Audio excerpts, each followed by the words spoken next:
I'd like to introduce Elizabeth from England, who has multiple sclerosis. Welcome, Elizabeth. Hello. Could you tell me when you were diagnosed with MS?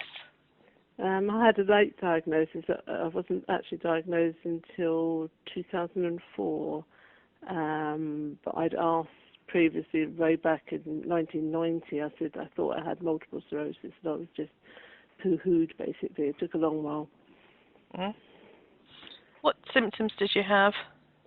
Well, through the years, up until I was actually diagnosed, it was really just only every couple of years. I used to wake up and feel that I was wearing really thick waders right up to my waist, and I'd just lost all sort of sensation in my legs, which would last anything between 2 weeks and a month, something like that.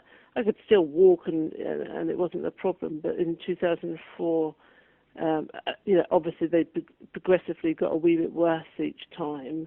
And then 2004, that was quite severe. I just could not walk. I just lost all sense of coordination. I couldn't walk in a straight line. And obviously that was when they diagnosed me. And so obviously I've been relapsing, remitting all the way through. But since I've been diagnosed, I've just gone to secondary progressive straight away. Okay. How did it feel being diagnosed? Was it a relief after all those years of things going I expected it, yeah. It was. To be honest, it was a relief because I thought I'd had a stroke. I thought I was having a stroke because, it affects one side of me more than the other. Right. And it was just this lack of coordination. I was just totally uncoordinated. So, yeah, I was quite relieved when they diagnosed MS. Yeah. Your quality of life before you started LDN on a score of 1 to 10, 1 being the best, what would you say it would have been? I would say about 5. And since I've been on LDN, I mean, obviously I'm not fantastic, but I mean, I would say it's about 8.5 now. No, compared. the wrong way. Hang on. 8.5 is worse? No, sorry, the opposite way round, should it be? No, I'm better. Yeah, no, sorry, the opposite way round. Right, yeah. Yeah, no, I mean, I wish I'd have started LDN a year before, or as soon as I'd been diagnosed, because I had a lot of trauma in the last year and a half or 2 years, and trauma always affects you, doesn't it, with MS? It does, yes. And I've now got a drag in left leg, and I think if I'd have taken LDN that much earlier, because I've only taken it towards the end of last year, I started taking it. And I think if I'd have taken it earlier, then I would be walking a lot better than I am at the moment. So where would you score your quality of life now? Sorry, is it... what? 1 is the highest. Sorry. It's the best. From the point of view of my of how I feel, I would say 1, but because obviously my impaired walking, I'd have to say about 3. Right. But from my general well-being, because since being on LDN, I feel much more positive. I'm much more laid back. I'm, definitely because it's improved so many things from the point of view of pain, the jerky legs, the annoyance when you're walking. I used to get like it was. It felt like a tuning fork going up your leg each time, because it's my feet and my legs that were worst affected for me. But also the bladder control. I started on a very low dose of LDN. I started on just half a milliliter, but within 3 days I'd got control of my bladder again. Which for me, if that was the only thing that happened, it was so fantastic for me, because there's nothing worse than just not being able to control your bladder. I mean, it's just been fantastic.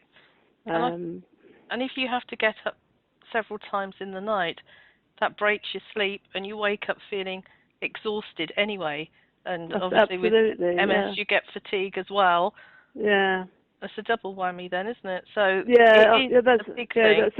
So that's a big improvement as far as I'm concerned. And as I said, if that had been the only thing, benefit, I would have carried on with it for the rest of my life anyway, But, luckily, there's been other improvements as well.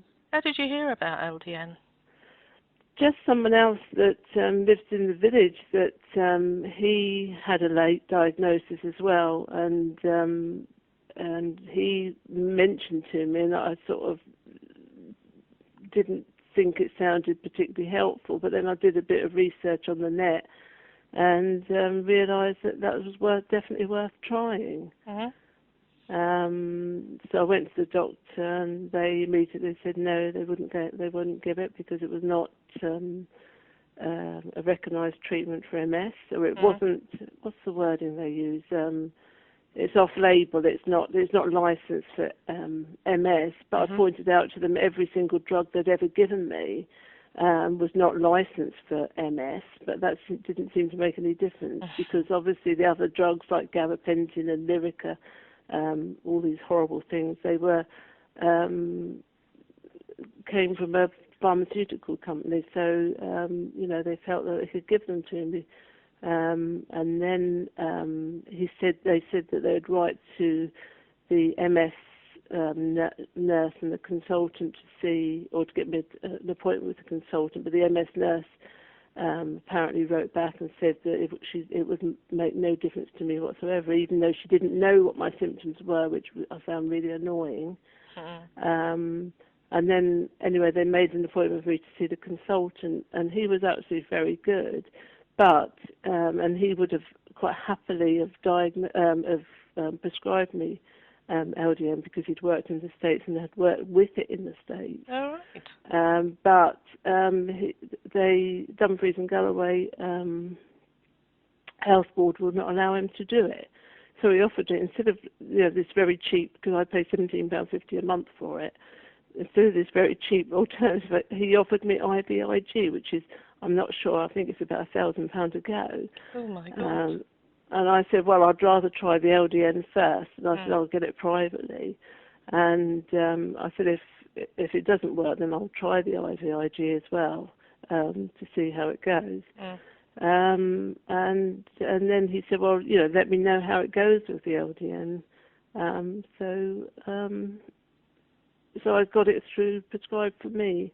And then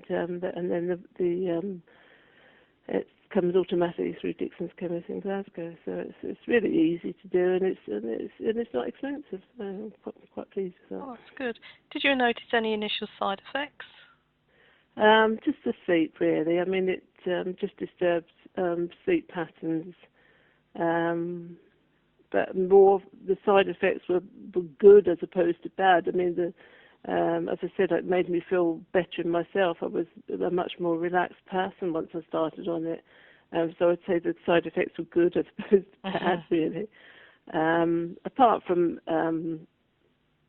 I think you adapt to the sleep. I didn't really get the psychedelic things, but I do get a lot of dreams, much more vivid dreams than I've had before. And I do wake up sometimes in the night for quite a while, but I used to do that anyway, so I mean it's not a major issue really.